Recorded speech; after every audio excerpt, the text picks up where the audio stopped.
নবীর একজন সাহাবী যার নাম হলো বেলাল। হযরতে বেলাল এত কালো কিন্তু হযরতে বেলালের দিল ছিল ভালো। জোরে বলুন। হযরতে বেলাল এত কালো, যখন ইসলাম গ্রহণ করেন নাই বাবা, ইসলামের কিছুটা দুঃখের কাহিনী বলতেছি বাবা, মনোযোগ দিয়ে, চোখ থেকে পানি পড়বে যুবক, দেখো রং তামাশা করতেছি। আজকে আমার বয়স হয়েছে 25 বছর, আমি আজকে রং তামাশা করতেছি না রে যুবক, একটু শুধু ইসলামের জীবনের কাহিনী শুনে নাও। হযরতে বেলাল যখন ইসলাম গ্রহণ করেন নাই, তখন একজনের বাড়িতে চাকর থাকতো। কি থাকতো? চাকর, গোলাম থাকতো। তার নাম হলো উমাইয়া। কি গো? উমাইয়ার বাড়িতে হযরতে বেলাল চাকর থাকতো। এ বেরাদার মুসলমান বাবাজি বন্ধুগণ আমার, উমাইয়া বদমাশ বলে, বেলাল যাও যাও সিরিয়ার জমিনে চলে যাও, দামেস্কের জমিনে চলে যাও, কিছু ব্যবসা বাণিজ্য করো। হযরতে বেলালকে পাঠানো হলো। হযরতে বেলাল ব্যবসা যেমনই করতে গিয়েছে, লোকের মুখে শুনে মক্কায় একজন নবী আছে, মা আমিনার বেটা একজন আছে, আব্দুল্লাহর বেটা একজন আছে, যে আব্দুল্লাহর বেটাকে একবার দেখবে সে যেন পাগল হয়ে যাবে। জোরে বলুন। হযরতে বেলাল সেই জায়গা থেকে শুনতে পেলেন টুক টুক টুক টুক করে মালিক উমাইয়ার বাড়িতে চলে এলো। উমাইয়ার বাড়িতে এসে বলতেছে, মালিক বলে কি হয়েছে বলো। বলে, মালিক আপনি আমাকে একটা ছুটি দেবেন। বলে, কেন? বলে, একটু ছুটি দেন। কিন্তু বেরাদার মুসলমান, হযরতে বেলালের মনে আশা, কখন নবীকে দেখবো, কখন আব্দুল্লাহর বেটাকে দেখবো, কখন আমার বিশ্ব রাসূলকে দেখবো। একবার যদি আমার দয়ার নবীকে দেখলি আমার জীবন ধন্য হয়ে যাবে। জোরে বলো। এ আমার মায়েরা, বেরাদার মুসলমান বাবারা, আমার নবীর একজন সাহাবী যার নাম হলো হযরতে বেলাল রে বাবা। হযরতে বেলাল যেন নিজের বাড়ি উমাইয়ার কাছে রয়েছে। মালিকে মেজাজি উমাইয়াকে ডাক দিয়া বলে, ও মালিক উমাইয়া, আপনি শুধু একবার আমাকে ছুটি দেন, আমি ছুটি নিয়ে যাব, সন্ধ্যাবেলা চলে আসবো। কিন্তু ওরে মুসলমান, হযরতে বেলাল এমনি এমনি ছুটি নেবে না। হযরতে বেলাল যাবে গো আমার দয়ার নবীকে দেখিতে। জোরে বলুন। সকাল হয়ে গেল রে মা বেটি বোনেরা রে, সকালবেলা হয়ে গেল। উমাইয়ার কাছ থেকে হযরতে বেলাল যেন ছুটি নিয়ে নিল। কত কাহিনী আসবে, কান্না জীবনী আসবে বাবারে, চোখ থেকে যেন পানি থামতে পারবেন না। সকাল হয়ে গেল, হযরতে বেলাল ছুটি নিয়ে গেল। বেলাল শুনেছে রে যে একবার হাবিবুল্লাহকে দেখবে, যে একবার মা আমিনার বেটাকে দেখবে, সে নাকি সেই নবীর প্রেমে পাগল হয়ে যাবে। হযরতে বেলাল টক টক টক টক টক টক টক টক করে গুটি গুটি পায়ে যেন চলতে রওনা হয়ে গেল বাবারা। কিছু দূর থেকে দেখতে পায় বেলাল মরুভূমিতে যেন বাবারে কিছু লোক যেন চলাফেরা করতেছে, কিছু লোক যেন হাঁটাহাঁটি করতেছে। নবীর সাহাবী বেলাল সেই জায়গাতে চলে গেল। মায়েরা, হযরতে বেলালের জীবন কাহিনী শুনো রে মা। ইসলামের জন্য হযরতে বেলাল শরীরের চামড়া জিলা হবে, ইসলামের জন্য হযরতে বেলাল কাটা খায় লবণ দেওয়া হবে। হযরতে বেলাল যেমনই গেছে বাবারে, কিছু লোকজন সাহাবায়ে কেরামেরা যেন একজন লোককে ঘেরুয়া করে আছে। সেই অন্য কেউ নয়, জিনাকে ঘেরুয়া করে নিয়ে আছে, সেটা অন্য কেউ নয়, সেটা হলো আমার দয়ার নবী। ও বাবার মায়েরা রে, হযরতে বেলাল টক টক টক টক করে রওনা হয়ে গেল। যাওয়ার পরে যে জিজ্ঞেস করে, বলো গো কাকে তোমরা ঘেরুয়া করে নিয়ে আসো, কে যেন এখানে বসে আছে, বলো বলো। বলে, কেন কেন রে, তুই কোথায় থেকে এসেছিস? হযরতে বেলাল সেই সময় বলতে লাগলো, আমার মালিক হলো উমাইয়া, আমি উমাইয়ার বাড়িতে যেন চাকর কাটি, আমি উমাইয়ার যেন কিনা দাসী রয়েছি। সেই সময় সাহাবায়ে কেরামেরা বলতে লাগলো, শোনো তুমি এখানে এই জন্য এসেছো, আমার রাসূলুল্লাহ কি করবে তুমি দেখার জন্য এসেছো। কেন? তোমার মালিক উমাইয়া রে ভালো মানুষ নয়, আমার নবী মুস্তাফা মুস্তাফার উপর হিংসা করে, আমার হাবিবুল্লাহর উপর হিংসা করে, আর তোমার মালিকের জন্য পাঠিয়েছে আমার রাসূলুল্লাহ কি করে দেখার জন্য। তুই এখান থেকে যেন চলে যা রে বাবা। হযরত বেলালের মনটা যেন নরম হয়ে গেল। হযরত বেলালের মনটা নরম হয়ে বলে, ওগো নবী সাহাবা ইকরামেরা গো, আপনারা আমাকে ভুল বুঝিয়েন না, ভুল বুঝিয়েন না। আমি সেই মালিকের কথা শুনে আসিনি, আমি লোকের মুখে শুনেছি যে একবার নবীকে দেখবে, যে একবার মা আমিনার বেটাকে দেখবে, সে নাকি পাগল পারা হয়ে যাবে। সাহাবায়ে কেরামেরা বলতে লাগলো, না না চলে যাও, চলে যাও, তোমাকে যেন দেখা করতে দেওয়া যাবে না। নবীর প্রিয় সাহাবী হযরত বিলাল তুই চোখ দিয়ে রে বাবা জর করে পানি যেন পড়ে যায়। হযরত বিলাল যেন কেঁদে কেঁদে বলে, ওগো শোনায় গো, একবার শুধু আমার দয়াল নবীকে দেখতে দাও। বলে না না দেখতে দেওয়া যাবে না। হযরত বেলাল এত কাঁদে রে বাবা, দুই চোখের পানি চঞ্চল করে ফেলতে ফেলতে হযরত বেলালের চোখের দিকে দেখে বেলালের মনটা যেন কেমন কেমন হয়ে গেল। নবী সাহাবায়ে কেরামেরা যেন রাস্তা যেন ছেড়ে দিল, যাও যাও একবার শুধু হাবিবুল্লাহকে দেখে নিবা। হযরত বেলাল দুই চোখের পানি ঝরঝর করে ফেলতে ফেলতে যেন চলে যাই বাবারে, আমার আপনার দয়া নবী যেন আরাম করতেছে বাবারে। হযরত বেলাল যেমনই আমার রাসূলুল্লাহর কাছে গেছে, যেন বাবা জমিনে পড়েছে রে, যেন কান্না করে জমিনে পড়েছে। হযরত বেলাল কান্না করতেছে। আমার আপনার দয়া নবী জিজ্ঞেস করলো, বলো গো তুমি কিসের জন্য কান্না করতেছো, তোমার চোখে কিসের জন্য জল? সেই হযরত বেলাল দুই চোখের পানি ফেলে ফেলে কেঁদে কেঁদে বলে, রাসূলুল্লাহ আমি লোকের মুখে শুনেছি নবী গো,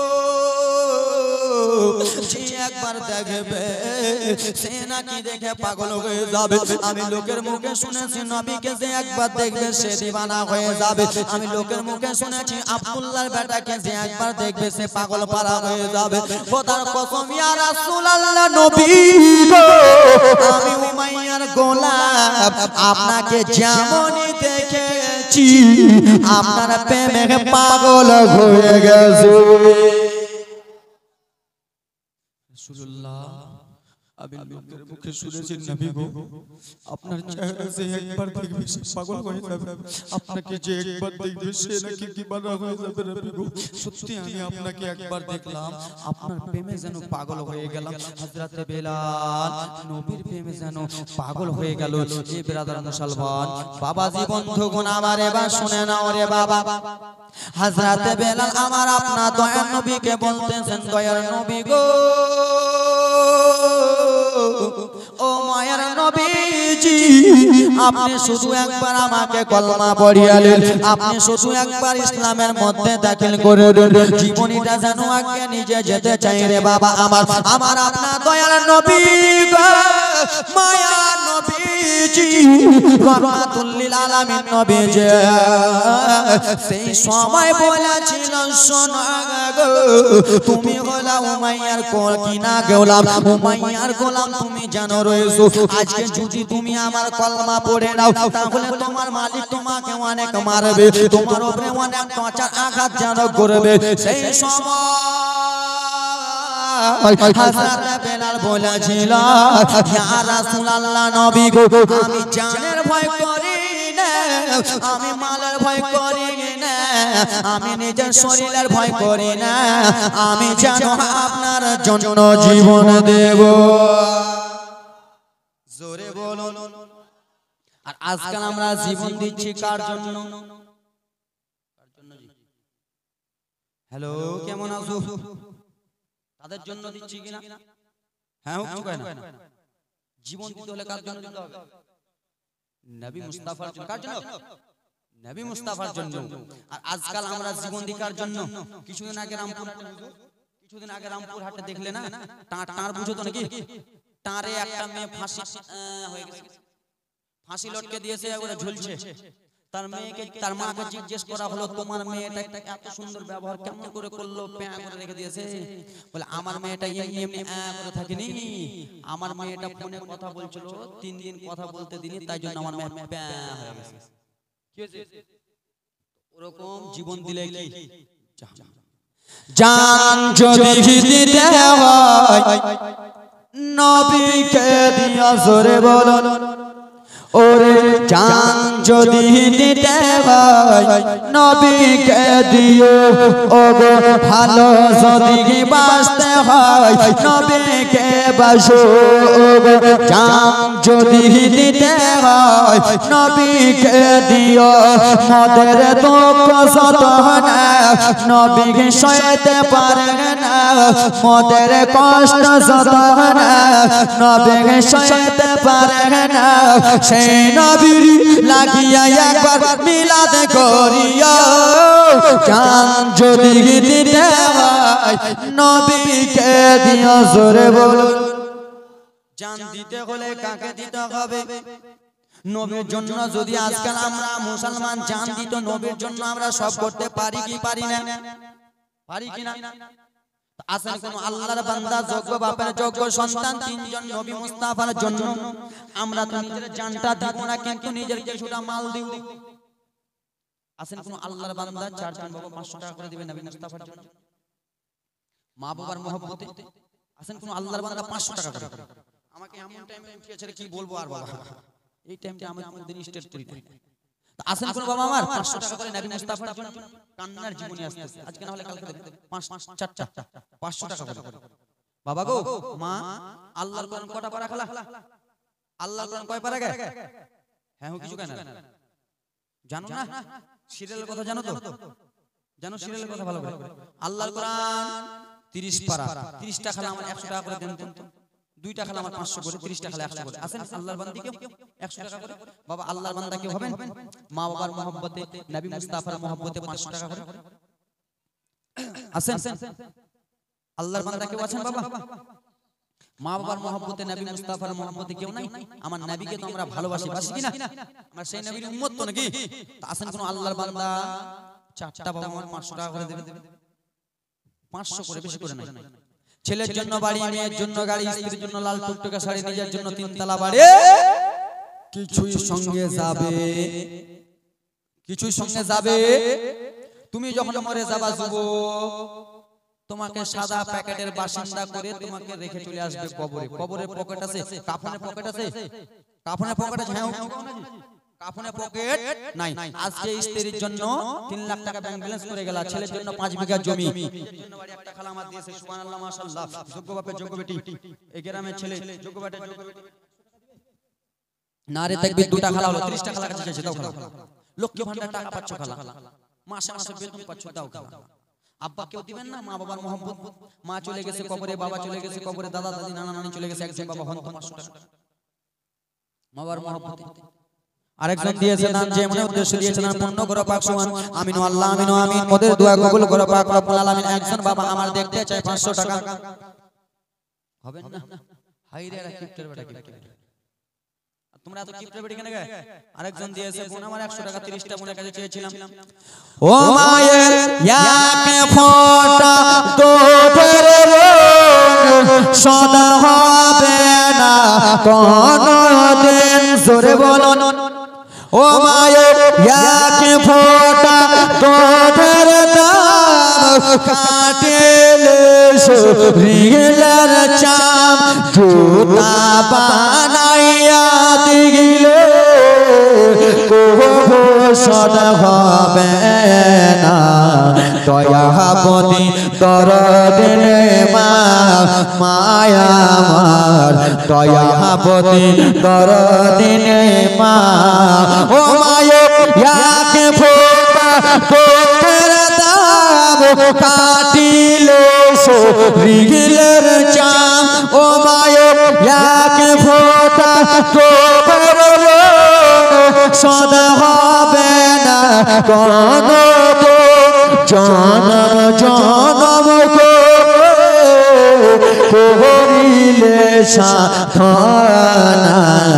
দয়াবতী দরদিনে মা, মায়া আমার দয়া বনে দরদিনে মা জোরে বলুন ওরে ছেলে যখন কলকাতা যায় মায়ের দিলে শান্তি নাই কখন আসিবে বেটা ফিরিয়া ছেলে যখন বম্বই যায় মায়ের কলিজা কাঁপতে রায় কখন আসিবে বেটা ফিরিয়া একটি ছেলের দায় কত মাঝে যান হারায় একটি ছেলের দায় কত মা হসপিটালে মারা যায় সেই মাকে তো ভুল গো কেউ দুঃখ দয়া বদি দরদিনে মানটা নারে তাকবীর নারে তাকবীর নারে সালাত 500 টাকা দেনে वाला যোগ্য মায়ের যোগ্য বেটা নারে তাকবীর নারে সালাত সুবহানাল্লাহ আর তিনটা করে বলবেন না টাকার কথা বললে উঠে যান না আসেন কোন বাবা আমার তিনটা বাবা আল্লাহর বান্দা হবে না দুইটা হন খালা তোমাদের কাছে নাই গে গিফটটা খালা লে আসুন আরে আরে গিফটটা লেসুনি খালা কোন মা আমার 5টা হবে না 100 টাকা করে পোতার জন্য রাখনি মা বেটার জন্য রাখনি আঁচলে না ওটা দিয়ে দাও খালা নবী মুস্তাফার ঘর মাদ্রাসা খালা মাদ্রাসার জন্য নিজের জন্য নয় আসেন কোন আল্লাহর বান্দির বাবারা হবেন না 200 টাকা করে 5টা 200 করে 200 করে হবেন না হাই রে রে বাবা কসম খায় বসেছেন না দুইটা বাবা 200 করে হবে না 200 করে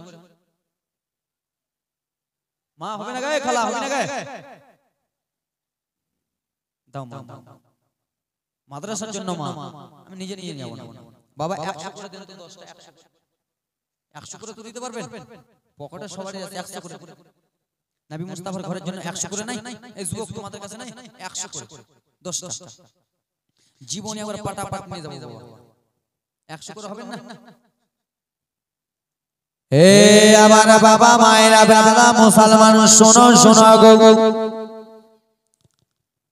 হযরত বেলাল একজন 100 দিয়েছে হযরত বেলাল রাদিয়াল্লাহু তাআলা আনহু আমার আপনার দয়ার নবীর কাছ থেকে চলে গেলেন বাবারে মালিক মেজাজের কাছে যেন চলে গেলেন যেই বেলাল রাতে 10টার সময় ঘুমাতো ওই বেলাল যেন ব্রাদা মুসলমান রাত 12টা 1টা 2টা বেজে যায় সেই বেলাল যেন কোনো মতনই ঘুমায় না রে বাবা বেলাল যেন ঘুমায় না বেলালের মুখ দিয়ে একটা দুটা কথা শোনা যায় এক কথা হলো আল আমিন আর দ্বিতীয় কথা হলো আহাদ আহাদ জোরে বলুন যতই জীবনী ভালো করে বলো বাবা লোক থাকবে না বুঝে গেছেন ইশারা তো আগে বুঝি তোমরা একদিন জালসা শুনছো আমি প্রতিদিন জালসা শুনছি জানি হে আমার মায়েরা বাবারা বেরাদা মুসলমান শোনো রে বেলাল উমাইয়ার বাড়িতে রাতে যেন ঘুমায় না দুইটা কথা বলে আহাদ আহাদ আহাদ আহাদ মানে আল্লাহ আল্লাহ এক আল আমিন মানে হলো সত্যবাদী রে বাবা বেলাল যেন বারান্দাতে এরকম করে ঘোরাঘুরি করে উমাইয়া বদমায়ে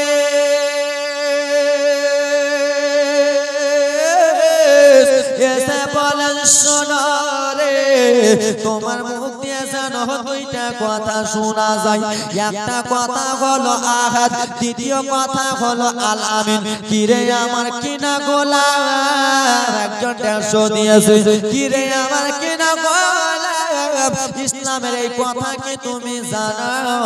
আহাদ মানে কি তুমি জানো? হযরতে বেলাল মানে পারওয়া করলেন না, হযরতে বেলাল নিজের শরীরের পারওয়া করলেন না। ও বলো কি না গোলাম রে, আল আমিনের মানে কি তুমি জানো? সব সময় আল আমিন বলো। হযরতে বেলাল যেন মারে ভয় করে না। হযরতে বেলাল সেই সময় বলে দিল, উমাইয়া শোনো গো, আল আমিনের মানে হলো সত্যবাদী। আর আমার আপনার দয়ার নবী সত্যবাদী কি বাদী নয়? যে বলবে নয় সে একবারে তার ঈমান থাকবে না। আমার আপনার দয়ার নবী হলেন সত্যবাদী। ও আব্বা মায়েরা রে, এই খালা, এই বোনেরা পটল বিক্রি করতে শুনে গেলে আমার দিকে দেখো, জীবনটা শুনো। ও আমার বাবা মায়েরা শোনো গো, হযরতে বেলালকে সেই সময় উমাইয়া জিজ্ঞেস করতে লাগলো, রে বলো আল আমিনের মানে হলো সত্যবাদী। আমরা জানো তোমার মুনিব, আমরা সত্যবাদী নয়। আমি তোমার মালিক, আমি সত্যবাদী নয়। সত্যবাদী হলেন একজন, সেটা হলো মা আমিনার বেটা। ও বেলাল, যারা ইসলাম গ্রহণ করে নেয় তারা যেন সত্যবাদী বলে। ও আমার বেলাল বলো রে, তুমি যে মূর্তি পূজা করো, তুমি যে আমাদের মূর্তিগুলোকে গড ভগবান বানো রে বেলাল, তুমি আজকে কিসের জন্য নবীকে সত্যবাদী বলো? তুমি কি নবীর কলমা পড়ে নিয়েছো? হযরতে বেলাল সেই সময় বলতে লাগলো, হ্যাঁ হ্যাঁ উমাইয়া, আমি যেন নবীর কলমা পড়ে নিয়েছি। এবার দেখো কান্নার জীবনীরা যেমনই বলেছি আমি নবীর কলমা পড়েছি। হযরতে বেলালকে বলা হলো, বেলাল তুই নবীর কলমা ছেড়ে দে।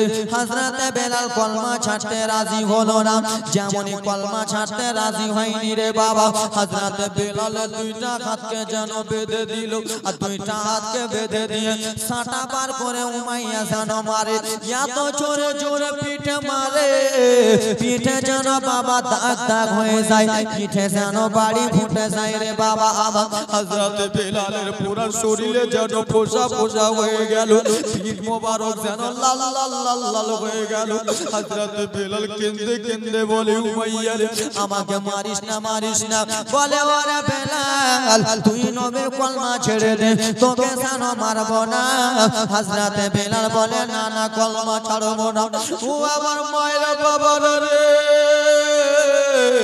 হযরতে বেলাল যখন কলমা ছাড়তে রাজি হয় নাই, হযরতে বেলালকে জমিনে শোয়া হলো। দুইটা পাতে বড় বড় পাথর দুইটা পায়ে চাপিয়ে, হাতে যেন পাথর চাপিয়ে দিয়েছে বাবারে। বড় বড় পাথর আপনার হাতে যদি চাপিয়ে দেওয়া যায়, হাড্ডিগুলো যেন ভেঙে যাবে রে বাবা। নবীর সাহাবী হযরতে বেলাল কলমা পড়েছে বলে হাতে পাথরগুলো চাপিয়ে দিয়েছে। সারা দিন কেটে যায়, সন্ধ্যাবেলা উমাইয়া এসে বলে, বেলাল তুই নবীর কলমা ছেড়ে দে, তোর হাতে বড় বড় পাথর চাপিয়েছি। হযরতে বেলাল ঈমানি জোশ দেখুন রে বাবা, কলমা ছাড়তে রাজি হলেন। বলে, বেলাল তাহলে একবার তোর শরীরের দিকে দেখ রে বাবা। যেমন ডান হাতের পাথর টেনেছে রে, হযরতে বেলালের চামড়াগুলো যেন পাথরের সুতে লেগে গেল। বাম হাতের চামড়া টেনেছে, মাংসগুলো যেন পিষে গেছে। পায়ের ডান পায়ে পাথর যেমনই টেনেছে বাবা, পায়ের রগগুলো ছিঁড়ে গিয়েছে। হযরতে বেলাল যেন তার করানো হলো, ও বেলাল নবীর কলমা ছেড়ে দে। হযরতে বেলাল কলমা ছাড়তে যখন রাজি হলো না, রাত্রে বেলাতে মা হযরতে বেলালের কোনো দোষ নয়। হযরতে বেলাল একটা দোষ, ইসলাম গ্রহণ করেছে। হযরতে বেলাল নবীর পক্ষে এসেছে বলে, ইসলামে দাখিল হয়েছে বলে হযরতে বেলালকে এত কষ্ট দেওয়া হয়েছে। রাত কেটে গেল, যেমন সকাল হতে যাবে রে বাবা, উমাইয়া বদমাইশ বলে, বেলাল ও বেলাল শুনে নে, শুনে নে রে বেলাল, তুই যেন নবীর কলমা ছেড়ে দে। হযরতে বেলাল নবীর কলমা ছাড়তে রাজি হলো না। আর যেমন ছাড়তে রাজি হলো না, বলে, বেলাল রে একবার তোর শরীরের দিকে দেখ রে বেলাল, তোর শরীরে যেন ফোঁসা ফোঁসা দাগ হয়ে গেছে রে বেলাল, তোর শরীরে ফোঁসা ফোঁসা দাগ। তুই জানো নবীর কলমা ছাড়। হযরত বেলাল নবীর কলমা ছাড়তে রাজি হলেন না, যেমন নবীর কলমা ছাড়তে রাজি হলো না, হযরত বেলালকে শুইয়া দিল রে। নারে তাকবীর, নারে তাকবীর, নারে সালাত। রবিউল হক সাহেব 1000 টাকার দাতা। নারে তাকবীর, নারে রিসালাত। যোগ্য মায়ের যোগ্য বেটা এই গ্রামে ছিল, 1000 টাকা দিয়ে মন জয় করে গেল। আমিনু আল্লাহ, আমিনু আল্লাহ আমিন। মোদের দোয়া কবুল করো পাক রব্বুল আলামিন। বসে যান আব্বা, বসে যান, খুব ভালো হবে বাপ। তোমাদেরকে শোনাবার জন্য এসেছি বাপ, বসেন একটু। যদি দাঁড়িয়ে থাকো আমার মন লাগবে, এমনি তো কিছুটা লোক দেখে মনটা লাগে। তারপরে নিজের জীবনটা চাইছি আমি নিজের মতো বলে যাই, কিন্তু যতই নিজের মতো বলো বাবা, পাবলিক যদি না থাকে ভালো লাগবে? লাগবে বাপ? লাগবে না। হ্যাঁ কিছু বলছেন? এই কিছু বলছে, টাকা পয়সা দিবে মনে হয়, দেন বাবা দেন একবারে, মানে তো 10-20 লাখ। খালা তোমরা দিবে না গে?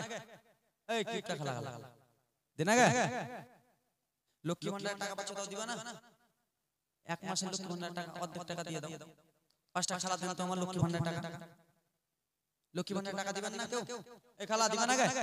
লক্ষ্মী ভান্ডার 3টা খালা দিতে 100 করে 500 করে। ও দিদি দিল ও লক্ষ্মীর ভান্ডার রে, খুশি হলো ভাবিরা আমার। দিদি দিল, দিদি দিল লক্ষ্মীর ভান্ডার রে, খুশি হলো নানীরা আমার। দিদি দিল লক্ষ্মীর ভান্ডার রে, খুশি হলো দাদিরা আমার। ঠিক কিনা বাবা রে? লক্ষ্মী ভান্ডার টাকা আমার দাদি ভাবিরা পেয়ে আমার বাপ চাচারাকে জিজ্ঞেস করে, আপনার মনে কামার তোর স্ট্যান্ডে যে আপনার সব কিছু কিনে নিয়ে চলে আসছে, বাপদের পারোয়াও করে না। ওই লক্ষ্মী ভান্ডার টাকাগুলো দাও না।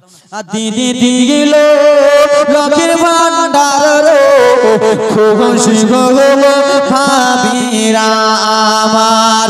প্রথম মাসের শুরুর দিকে লক্ষ্মী ভান্ডারের মেসেজ ঢুকে, প্রথম মাসের শুরুর দিকে লক্ষ্মী ভান্ডারের মেসেজ ঢুকে, সেই মেসেজটা পাড়াতে দেখাই না বাবারে।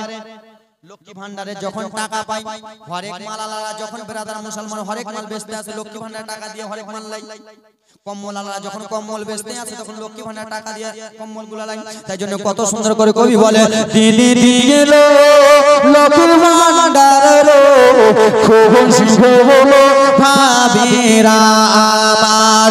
প্রথম মাসের শুরুর দিকে লক্ষ্মী ভান্ডারের মেসেজ ঢুকে, সেই মেসেজটা পোতাকে দেখাই কি দেখাই না। আমার কাকে যদি খেতে বসে, কাকে আর ভাত খাবে না, আগে মেসেজ টো করে মেসেজ লাগে, ভাত ছেড়ে আগে মেসেজ দেখবে। লক্ষ্মী ভান্ডার টাকা দিবে না খালা? দেন আগে খালা। মা নাই গে, এটা এটা এটা পাঠান তো খালা। তোমাদের বেটাকে নিয়ে ফেলে কেউ পালায় না। 10 টাকা 20 টাকা 100 করে দাও খাও, যা শেষ হলো তো শেষ হলো। নাই মা আসো তো, নাই মা। আব্বা তোমরা দিবে না বাবা? 5টা বাবা 100 করে দেন। টাইমটা জালসার কাছে চলে আসছে, জীবনটা চালু করতেছি। হযরত বেলাল রাদিয়াল্লাহু তাআলা আনহু গো বাবা আমার, যখন আমার আপনার দয়ার নবীর কলমা ছাড়তে রাজি হলো না, বেলালকে যেন আঘাত মানো হয় রে বাবা। বেলালকে এত মারা ও বেলাল, তুই যেন নবীর কলমা ছেড়ে দে, মক্কা নগরে যত বড় লোক রয়েছে তাকে তোমাকে অর্ধেক দিয়ে দেব, এবং কি বাদশার মেয়ের সঙ্গে বিয়ে দিয়ে দেব। হযরত বেলাল সেই সময় বলেছিল, শুনো রে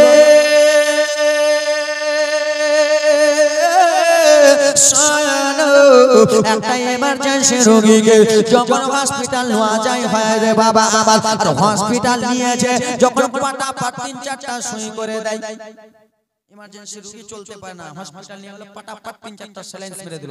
আর স্যালাইন যেমনই মেরে দিল বাবা, রোগীটা করে হাঁটাহাঁটি করতে থাকে, ব্যায়াম তখন করতে করে না।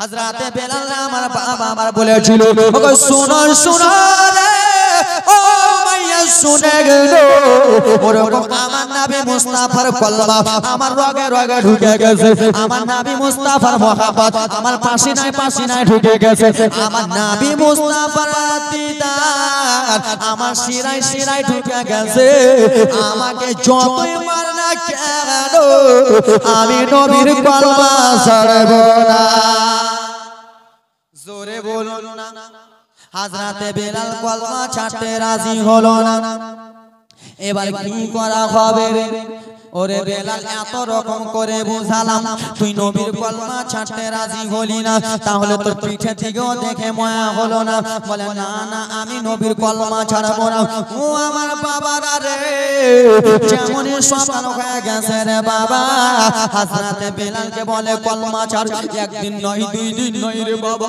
হযরতে বেলালকে যেন কত কষ্ট কতদিন দোয়া হয়েছে সকালে নবীর প্রিয় সাহাবী বেলাল ঘুমিয়ে আছে উমাইয়া যেন নিজের বাড়ি থেকে হাঁড়িতে পানি গরম করে নিয়ে চলে এলো আচ্ছা বাবা তোমরা বলো গরম যদি দহা দহা পানি গরম গরম ওই পানি যদি তোমার শরীরে এক ফোঁটা যদি ছিটে যায় তোমার শরীরে ফোঁসা পড়বে কি পড়বে না এত পানি গরম